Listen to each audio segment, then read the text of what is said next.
successful startup is to identify all the areas of any business and have a plan for it.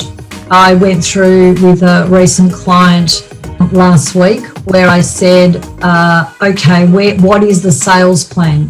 What is the financial plan? What is the manufacturing plan? What is each of the plans? And he said at the time, he thought the plans were him, like it was him. He was the person, he was the plan. And I said, even though you're a startup, you need to take now your CEO hat off, and now you need to pretend you are the sales manager. What's the plan? What targets are we what targets are we achieving?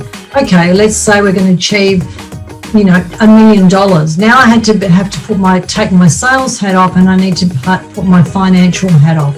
How am I going to fund to be able to do the sales of $1 million? Do I need to invest? Do I need to borrow?